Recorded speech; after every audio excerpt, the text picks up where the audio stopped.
So unbelievable that this type of thing is going on in this day and age is that I had to have both men on the show to talk about it.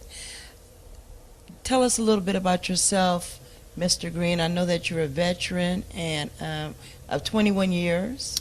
Yes, I spent 21 years in the United States military, and I served most of my time in the Asian countries, Thailand, Vietnam, Japan, Korea, and most of those countries.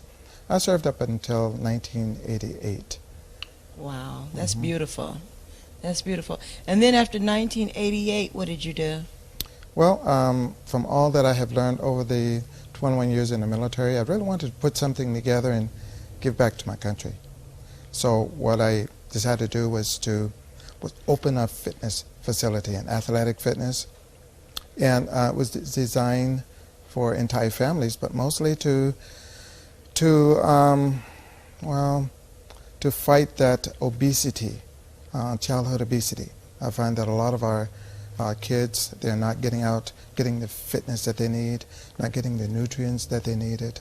So that was one of my goals, was to open a facility where they can come and work out, instructional type programs, and address those issues that our nation faces.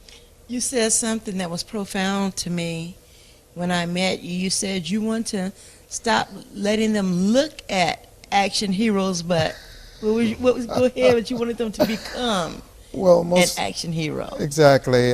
They sit on the couch. A lot of them sit on the couch and they give the finger work and they watch and play the games, and they enjoy that. Many of them sweat. I can look in the eyes and see that they really want to become that figure, and that's what they need to be. Mm-hmm. That's another reason why I opened the program, so they could get out there and run, jump, and challenge themselves. That's what they want, but we have to make it available to them. Okay, so what's going on with the gym? Well, I used to own Green Valley Health Fitness. I owned it for approximately, less than 2 weeks before the city shut it down. It was kind of a sad story. We had customers that really enjoyed our program. That was coming in, it was building up. And the problem was this. There was a large commercial developer that had eyes on that facility, which we were in, and they were fighting against the landlord of that facility. Now, none of this I knew of. And it boiled down to where the city mentioned that they had gotten a call-in complaint from someone stating that we were not an athletic company. Now, we had applied for license, and we got it through the city, and we annotated everything that we was going to do there. We were within the coding, but this complaint seems to override anything that was listed on our application. So the city sent out a letter revoking my license. So who made the complaint? Up to the state, I'm really not sure. And when we met with the planning commission, we did have to meet the board to determine whether we were an athletic company or a child care or karate studio or a personal fitness studio. And the planning commission voted in our favor 4-1 that we are actually an athletic company. We had everything that a normal athletic company would have. Yeah, absolutely. I saw it, and the pictures were phenomenal of the athletic company that you had. Mm-hmm. It was beautiful. So as it stands, anyone can just make an anonymous call, and you don't even have due process. That was to face the person that made the anonymous call, and they can have your license revoked. It seems to be that case. We should be able to address that. But one thing I'd like to mention is that the vice mayor, he came down to visit our facility, and his words was, I don't know why we're shutting this facility down. This facility meets all the requirements of an athletic company. We should not be doing that. And, so it kind of like went that way. The city took on the fight of whomever that was that made the complaint. 100% of the fight, they took it. through the Planning Commission. They took it all the way to the City Council up until my license was revoked. Now, the situation is that they got what they want. The landlord, she could not make the payments because she didn't have a tenant that could make the payments to her because I had no customers. Now the developer, he moves right in, he takes the property. Okay, but let's go back a little bit to your license.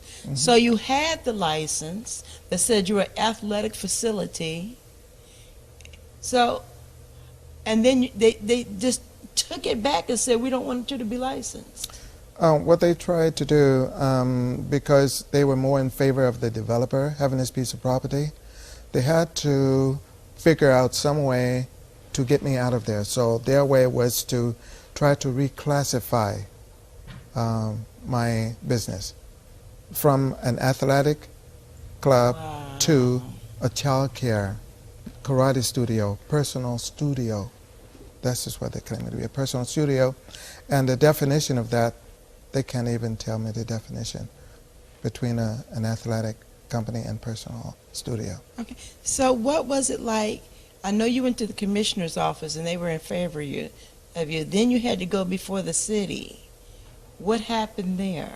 Well, when we walked in the door, we presented our case. The city council never even heard our case. They didn't even listen. To me, it seems like their minds was already made up. We have a legitimate case here. I'm a law-abiding citizen here. I have a right, do I have the right to go into business? And if I have violated any of the codes, I expect it to be brought to my attention. Let's correct it. What can we do to correct you rather than to cut you off? So you weren't allowed that process either? No code enforcement people, no list was made, anything like that to tell you this is what you need to do to be in compliance with your business license? They just revoked on a phone call? That's correct. Their main concern was to get me out of that facility. And I had signed a 5-year contract there. And so were you refunded your money? I lost everything I had. My God. Now, I had saved up while I was in the military to do this venture and to lose everything I've got. Is that America? It doesn't sound like America to me. And, you know, being there fighting the war for our country and to come back home and fight another war for equality, I don't feel too good about that. And it's not about the money. I understand. Like I said, this fight is not about the money.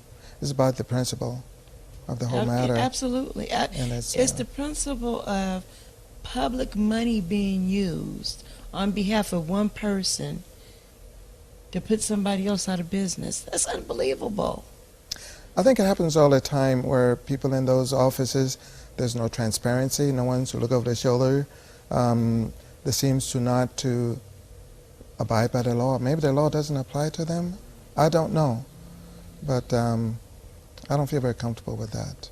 And that's not the way it really should be here. Not in America, not anywhere for this kind of treatment. So how did you find out your license was revoked? Did they send you a paper in the mail? How did that process go? What is it like? How do you know when your license is just revoked? Well, actually, I got a call from them, and they mentioned that my license was revoked. And following it, within a few days later, I received a formal letter stating that my license was revoked. And then later, we found out this letter was an illegal letter. It didn't go through the proper channels. It was straight from someone's desk. Matters like this should go through a process. It should be heard by the council, but yet it was not. It's just so much legality going on now that's just swept up under the rug. And I like to bring these issues to surface. I think it needs to be brought to surface. It needs to be. That's why we're here today. David, why don't you tell us about your experience? I know it's not the same experience, but it's a similar experience. Well, what impelled me to was Sifu after hearing his story. What? Explain the name Sifu. Okay, I'm sorry. Sifu is like Kung Fu master, so we always call him, this man's incredible. and the art, and we met at his gym and in the martial arts, and working out and training with him and watching how he's been working with the kids. I kind of grown a big, large energy toward his movement and what he's been doing. And what I've been through, it's a similarity that happened in the city of Vallejo, where I had a facility, was the Vallejo Performing Arts Center, which in return, doing stuff for the youth and bringing kids to be able to have memberships, and it got so political because really they wanted the name Vallejo Performing Arts Center. And in the end, that's exactly what happened. It's the end results of these cases that surface in the end. So you kind of predict them, and it actually happens. We went to court, the grand jury stepped in on it, and it was a big battle, and the fact is, you deal with so many crooked individuals in the upper city officials that it's not fair to the community. And like we talked about earlier, most everybody has an open checkbook of taxpayers' money. So if you all of a sudden go against the city, it's nowhere in the world you're going to win based on financial reasons, because they have an open checkbook based upon the taxpayers' money. So when I heard Elijah Green's situation, it compelled me to move forward and get behind him 100%. And I tell you what, after hearing his story and watching some of the things and being with him at the council meeting, and watching the mayor, the vice mayor come in and actually look at his facility and actually say that what they were doing was wrong. And what kind of bothered me the most, that none of the council members actually went down there to take a look themselves. And if you have the vice mayor giving his recommendation, that means they just overlooked his recommendation. He's the vice mayor, and pretty much they already had it what they were going to do, and it was appealed by the developer. So that right there tells you there was some kind of hidden agenda. And the same thing on my end, that it was more an agenda to put me into an injunction to go to court and tie me up in criminal and civil suits that I would have to battle for a term to just get my name back. And like he said, it's the principle. It's the principle, because you know what? If it's going to happen to me, it's going to happen to him. It's going to happen to many other business owners out there that I feel that should not have to go through this. If you're a small business, it's hard enough just to make ends meet. And then you have to go through the permit processes. It's like a monopoly. These fees that they charge you and they control you, it's like they keep themselves in business based upon charging high fees and making it difficult. If you want to put a door up, you're going to have to get a whole site map just to put a door up. That's not helping the community, and they could have helped him. They could have actually said, this is what you actually need to do, Mr. Elijah Green. This is what you should do. They didn't do any of that. They actually sent him back and basically just cut the door on him, just cut the cord and said, you're done. We don't want to see no more activities. And one of the biggest things is when they took it to the bankruptcy court, and that's when he first realized that his license was revoked, is because the judge turned to him and said, well, your license is revoked.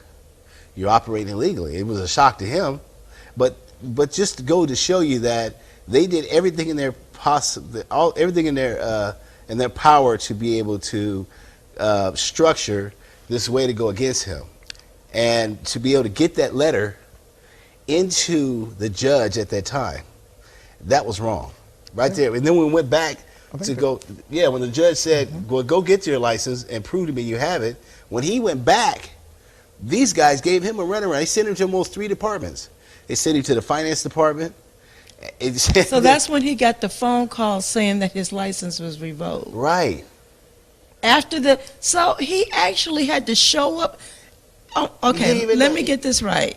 So he showed up someplace not knowing his license was revoked to take care of the business, to keep the establishment. Right. Then after he started digging, then they told him his license is revoked. Right. So then he makes phone calls, and they return his phone call and tell him his license is revoked and follow it up with paperwork, but never sending paperwork out when they originally revoked the license. No, they did. They basically, they had to do this all in one time period. So they had to rush to get this documentation into him because they knew they had a window time, because he was going to court for that bankruptcy situation. Right. Right? So basically, when the judge told him, he gave him the opportunity to go back and get his license to prove that his license was still valid, he went back there and they told him that his license was never revoked. So this man has this shut is down. not funny, but No, this is crazy. It's crazy. I'm looking at, what do you mean it wasn't revoked? So the judge is saying it's revoked. Because of what he got from the letter that had got into the So that means they were already planning it, but had not executed it exactly. yet. So that was obvious. That was a formal letter. Yeah, it was a formal letter. Formal letter stating that my license was revoked, typed up on someone's Letterhead. computer from his desk, not going through the process. The city, I think they stepped out of line, beyond their line of duty, and making this happen. In fact, giving their letter to the bankruptcy court, it should not have gone there. No, it should have never went there. And then when he went back to get it, influence. they stamped it, right? But they didn't put it on letterhead. It was like one of those kind of, the school teacher stamp. They put one of those on it and sent him on his way. So it was on printer paper. It was just on a piece of paper. That's what I'm saying, a piece of printer paper. Yeah. And so the judge is like, I can't take this. It doesn't have the letterhead and on it. So we go back. We had to actually go to the mayor's office. And the mayor was like, whatever you got to do, you need to take care of this. And get this That's man. what he said to them. Yeah. Whatever get he him did, his license. they came out, and the man who really issues the license came out and gave him his license. And said it wasn't revoked from the beginning. It wasn't revoked from the beginning. So all this downplay on his business, downtime, waste of time, false accusations against him that he was a daycare and all this other stuff. And one of the really things that compelled me is this: with a daycare, with a treadmill, and you could lift whatever it's called, bike and exactly, and yoga you can do equipment yoga, and all this. what is it, Zumba, whatever you want to do. All they had to do is ask me, ask me, what are you doing there? And I would be glad to explain That's it. what they didn't And that's what I contact did. They didn't listen. They already had their minds made up. But you know what got the most? It was about the land. It was about the property, yes. Right. Mm-hmm. The And the biggest dollars, thing, too, is that when he did, the funniest thing, the more I think about this, Wow. his license was taken 2 weeks from the time he opened. Now get this. Mm-hmm. So they went down there real quickly to get a write-up. That's their tactics. And he haven't even moved in yet. So you don't know what I haven't even moved in yet. I'm a hamburger place, but I haven't even moved my fryers in yet. I'm McDonald's, but I haven't put my sign up. So you're going to tell me I'm not McDonald's. And you haven't, and I don't have my stuff in yet. I don't have my stuff in yet, but it was on its way. You're not a gym. You don't have lockers. You don't have any equipment. Yeah, but this is in my plan I gave you. So I have to rush now to get my stuff in.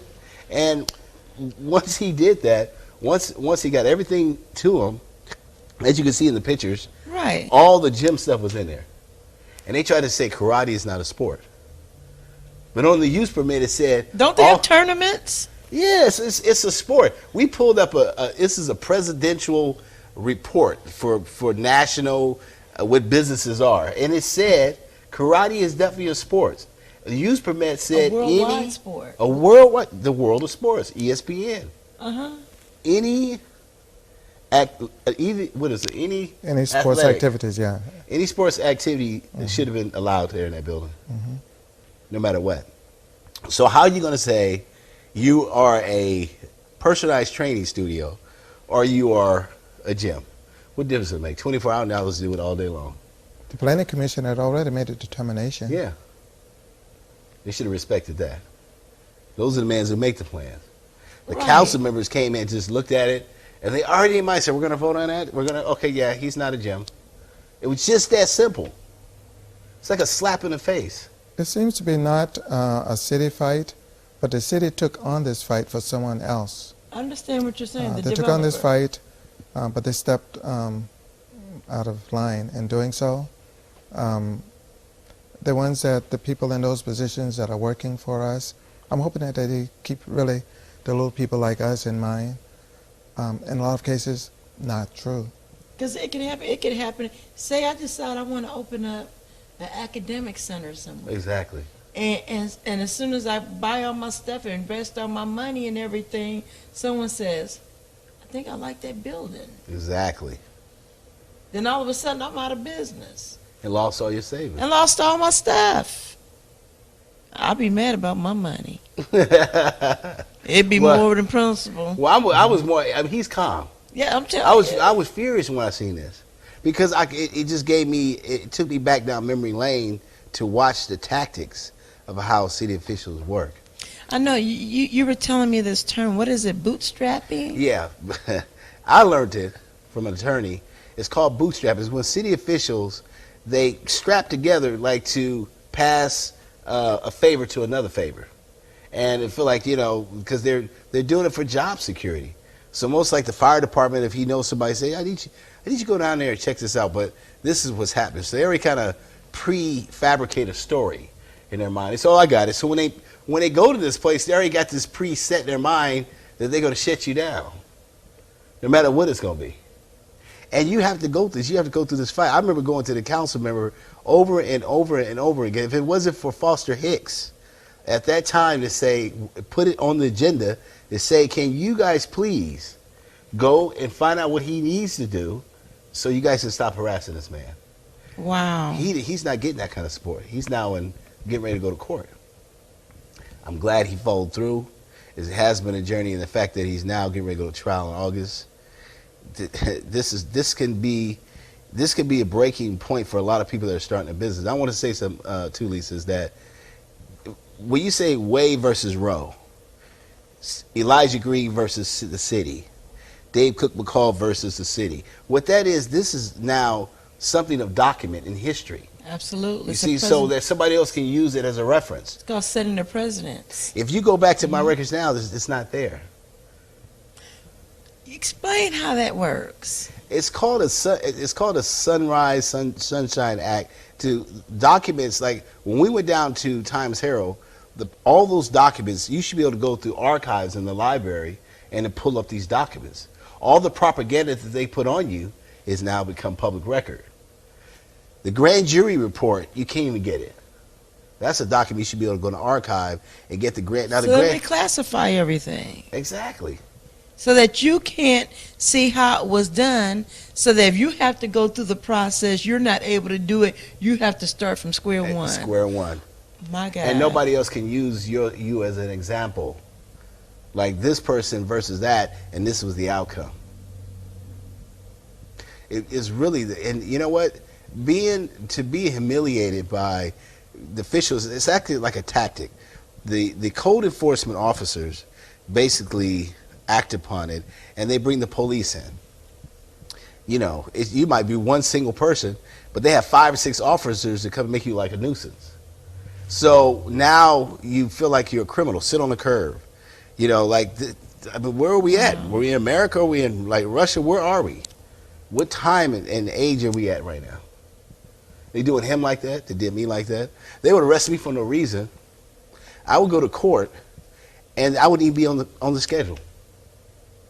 Totally just wasting my time. I wouldn't be on the agenda. I wouldn't be on the schedule. What are you doing here? They're just giving you the runaround, trying to wear you out. I bail out. That's how it was. The key was 415s, 49 counts of noise violations that I didn't even create. How do you get 49 counts of noise violations? And then they had to. This is how funny it works, and how they split the decision. Either you made the noise or you didn't make the noise. And when only one witness come in, and she said that I had a hearing problem.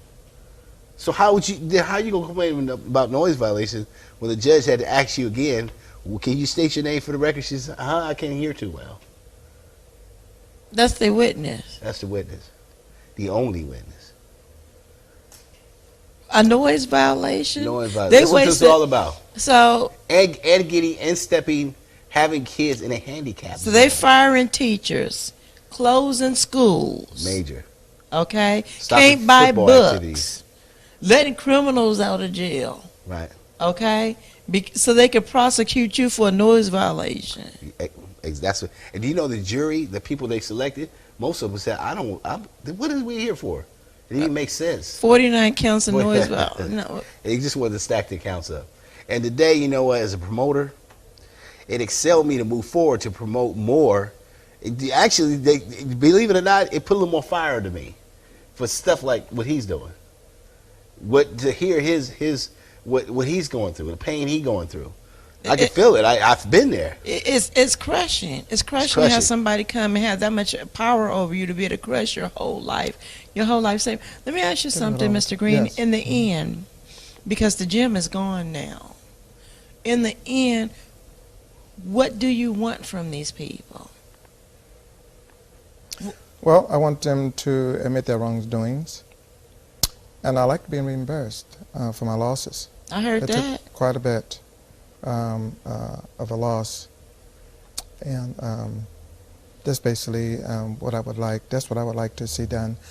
Most of all, I like for those of you out there that have gone through a situation like this, is to stand up as well. You know, it doesn't make sense that people have to go through these type of situations. We have lots of criminals. We see them every day.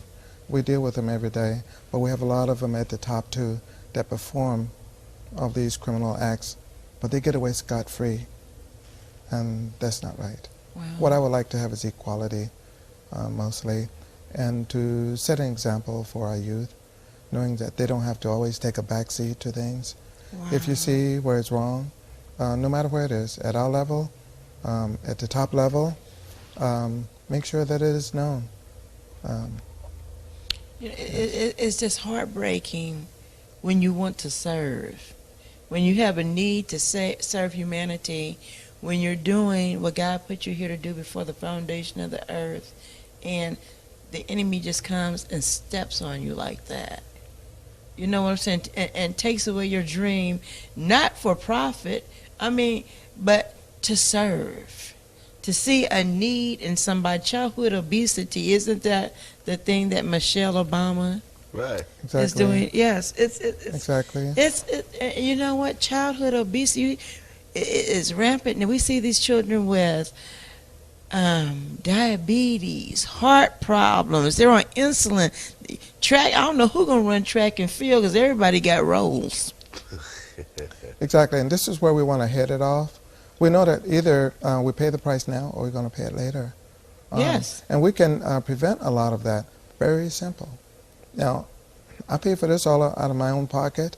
I didn't ask for any no type of grants, nothing whatsoever. Just your savings. And the support of people. That's what I need.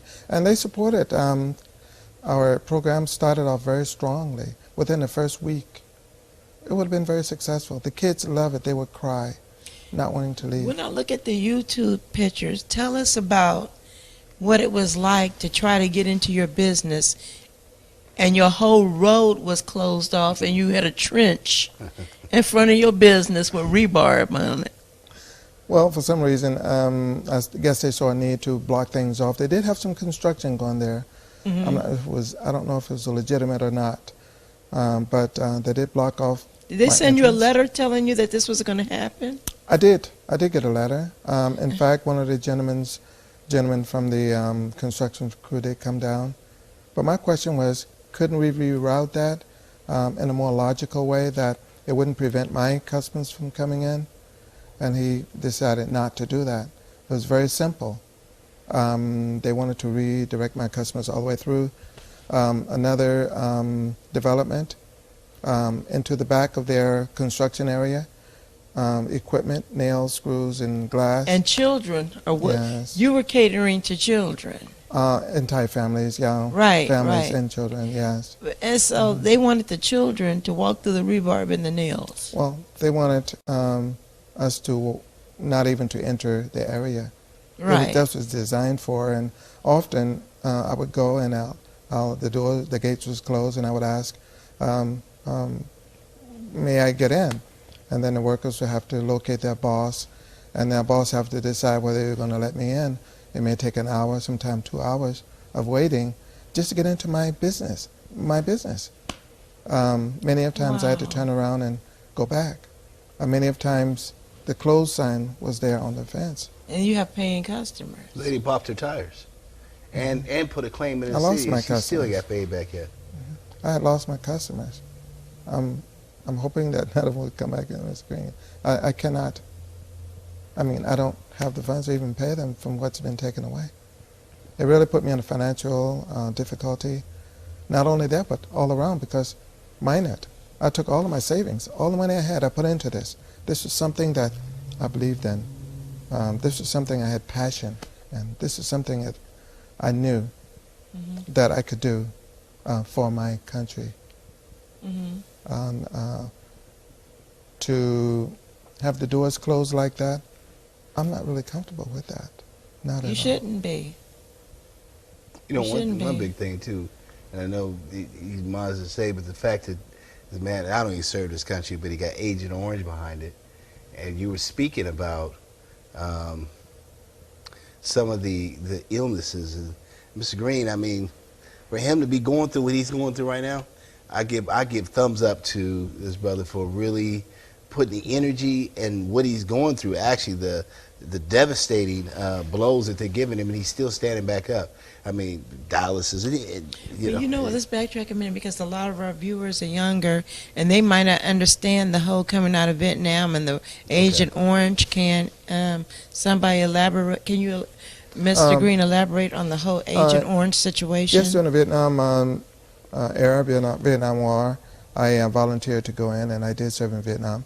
And Agent Orange is a chemical. It's a pesticide that our government used to kill plants, so that, well, that's where the enemy hides. Germ warfare. Yes, they hide behind the plants and the trees and things like this. Warfare. By using a chemical to kill it, that's where they would get to find them. But they spray this by aircraft, and that stuff doesn't discriminate.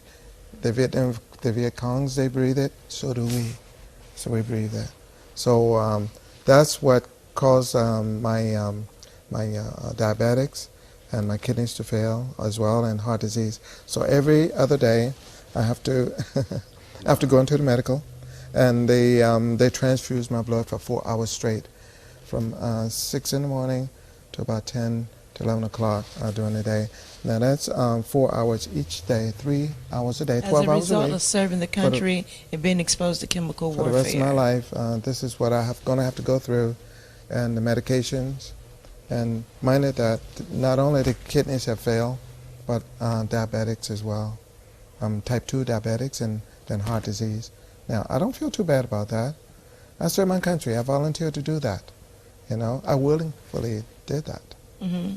But it bothers me when I can't come home, you know, and open a simple business to continue to help our people. That's what really bothers me, more than anything else. You know, I fought the war there. Now I have to come home and fight another war between those that may have a little hatred in their hearts or motivated by money. It bothers me. This is not the America I used to know. Amen. So in closing, I know that you're going to win. I know that you're going to triumph over this situation, and I know that you're going to be blessed, and then I know in the end that you're going to open something up that's going to be dynamite, and you're going to be able to serve your community. And if anyone else, question is directed to both of you. If you can give anybody else who wants to serve, who is facing a serious injustice or has just gone through the same thing or something similar that you have gone through, what would you like to tell them? I'd like to tell them, keep their heads up. Keep pressing forward. Make sure that you let others know what you're going through, and stand up for your rights. I agree with him. I think your destiny is already ordained. I mean, this is something that God has over. This is His vision for you to be there, and then you have an evil entity shut you down or block you from getting where you got to go.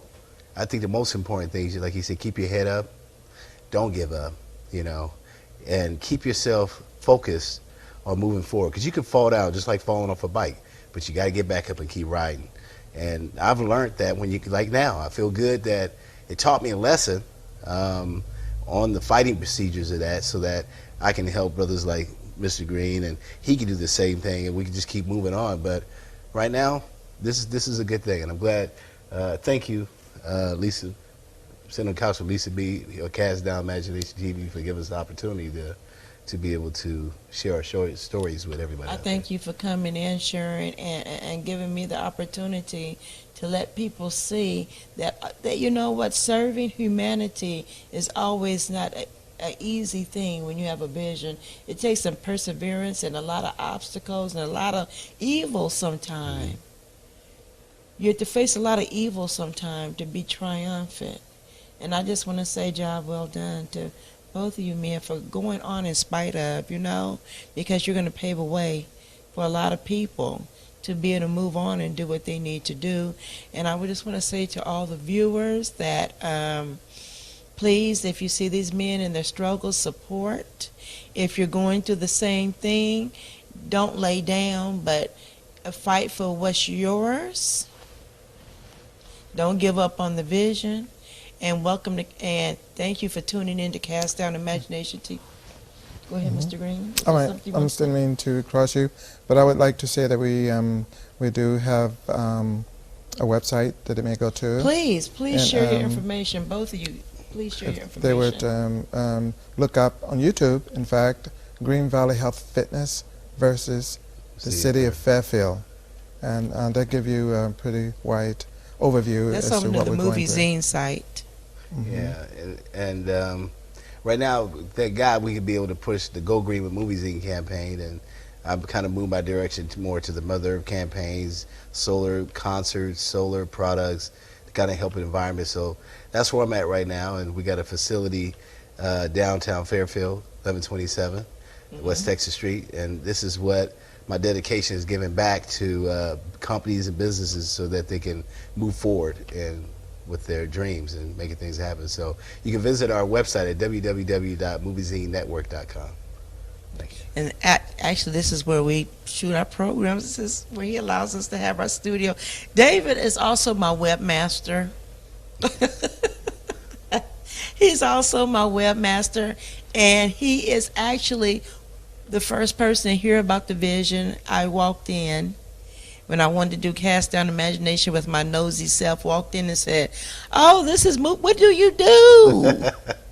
With all the books in your head. With all my books in my hands, said, "Can I sit down and talk to you a minute?" And he was one of the few people who thought I wasn't crazy. So God bless you, Mr. David. Stewardship. Stewardship. And you taught me that. That's it. She's only on the couch with Mr. I was going to say on the couch with Mr. B. God, it's been a long day. I done worked and everything before I sat on this couch. Okay. But people got to know that you do a lot too. I mean, you run your day business. You know what? I do want to say this as we go out. What really inspired me to get behind Ms. Bryant is her consistency. You know, she taught me a lot. She cracked the whip. She stayed on top of it. But her dream is manifesting, and you have to. You gotta applaud her for that. And you know, so I definitely want to give you your props as well, because to do what you do in the day, run your janitorial service, and then be able to come back at night and be here filming, and you know, this set is not cheap. You come out of your pocket, you make it happen, and give everybody the opportunity to make stuff work. So, you know, you guys definitely support her. Keep supporting her. Things always get better in time, and right now she's on her way. So embrace her. Look out, Oprah. And go green. Go green with Movie Zine. Okay, so we're going to close out the show. Thank you for tuning in to this special edition of On the Couch with Lisa B, with Mr. Elijah Green and Mr. David Cook. And be blessed, and may God bless you. Continue to serve. In Jesus' name. Okay.